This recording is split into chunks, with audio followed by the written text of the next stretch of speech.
తెలంగాణలో ఉన్న అంగన్వాడీ టీచర్లు హెల్పర్లంతా వాళ్ళ తక్లీఫ్లు తీర్వాలని చెప్పి రాష్ట్రం అంతటా నిరసన చేస్తున్నారు. నిరసన అంటే మామూలు నిరసన కాదు.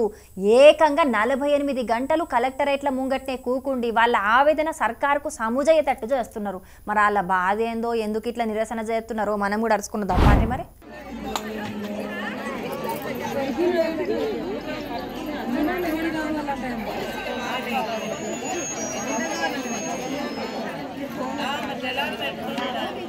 చూస్తున్నారా ఎంతమంది జనాలున్నారో. రంగారెడ్డి జిల్లా ఇబ్రహీంపట్నం కలెక్టరేట్ ముంగట ఆందోళన చేస్తున్న అంగన్వాడీలు రాత్రి సుతం అక్కడనే నిద్రపోయి నిరసన తెలిపిన్రు. సోమవారం నుంచి 48 గంటల మహాధర్నా వంట వార్పు చేయాలని అనుకున్న అంగన్వాడీలు రాత్రైనాక అక్కడనే వంటలు చేసుకొని తిన్నారు. అటెన్క సర్కార్ హామీలిచ్చింది గాని ఒక్కటి సుతం నెరవేర్చుతలేదని ఇట్లా బతుకమ్మ ఆడుకుంటా నిరసన చేసిండ్రు.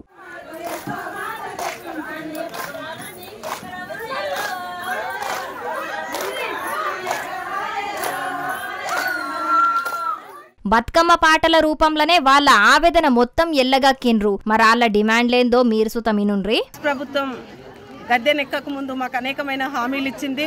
మేనిఫెస్టోలో కూడా అంగన్వాడీ టీచర్లకు 18,000 వేతనం ఇస్తామని చెప్పి ఈరోజు అవన్నీ కూడా మర్చిపోయి అంగన్వాడీలకు ముప్పు వాటిల్లే ఒక 2-3 స్కీములు తీసుకొచ్చింది. ప్రధానంగా పిఎంశ్రీ పథకాన్ని తీసుకొచ్చింది. ఆ పథకము 2.5 సంవత్సరాల నుంచి 6 సంవత్సరాల్లో పిల్లలకి విద్యను అందిస్తుందంట. ప్రైవేటీకరణ చేస్తారని చెప్పి మాకు అలజడి పుట్టి ఈరోజు మేము ఈ కార్యక్రమం చేస్తున్నాం.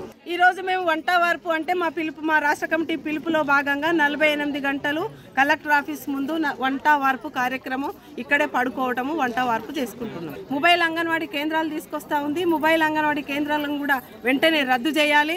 అదేవిధంగా జాతీయ నూతన విధానం ఏదైతే తీసుకొస్తుందో దాన్ని కూడా రద్దు చేయాలి. అసెంబ్లీ సమావేశాలు జరుగుతున్నాయి కాబట్టి ఐసిడిఎస్కు ఎక్కువ బడ్జెట్ కేటాయించాలని చెప్పి ఈ 48 గంటల వంట వార్పు కార్యక్రమంలో భాగంగా మేము కాంగ్రెస్ ప్రభుత్వాన్ని డిమాండ్ చేస్తా ఉన్నాం. అంగన్వాడీ ఉద్యోగులకు కనీస వేతనం, పెన్షన్, ఈఎస్ఐ, ఉద్యోగ భద్రత కల్పియాలని డిమాండ్ చేసిండ్రు. ప్రభుత్వం మాకు 2G ఫోన్లు ఇచ్చి 5G ఫోన్లతోని చేసే పనులు చెప్తున్నది. మేమెట్లా చేయగలుగుతాం? కాబట్టి పోషన్ ట్రాకర్ యాప్ ను తీసేసుడో లేకుంటే మాకు ట్యాబులు ఇచ్చుడో ఏదో ఒకటి చెయ్యాలని డిమాండ్ చేసిండ్రు. మహిళా శిశు సంక్షేమ శాఖకు మంత్రిగా సీతక్కున్నది కాబట్టి మా బాధలు అర్థం చేసుకొని మాకు న్యాయం చెయ్యాలి, లేకుంటే ఉద్యమాన్ని ఇంకింత ఉధృతం చేస్తామని వార్నింగ్ ఇచ్చిర్రు. ఇప్పుడు అసెంబ్లీ సమావేశాలు జరుగుతున్నాయి కాబట్టి మా శాఖకు నిధులు ఎక్కువ కేటాయించాలి, మా తక్లీఫ్లు మొత్తం తీర్వాలే, లేకుంటే నిరసనలు ఇంకింత ఎక్కువ చేస్తామని అన్నారు. మరిగా మొన్నట్లనే సీఎం రేవంత్ అన్న మాట్లాడుకుంటా ఉద్యోగులకు 1వ తారీఖు నాడు జీతాలు ఇచ్చుడే కష్టమైతున్నది, ఇంకా మీరు డిఏలు అలవెన్సులు అడిగితే ఎక్కడి నుంచి తెచ్చుడు, సర్కార్కి వచ్చే పైసలు మొత్తం మీకే ఇస్తా, మీరే ఎవరికి ఎట్లా పంచుతారో పంచుర్రి అని అన్నాడు. మరి ఈ లెక్కన అంగన్వాడీ ఉద్యోగుల నిరసనల మీద సర్కార్ ఏ నిర్ణయం తీసుకుంటుందో చూడాలి మరి.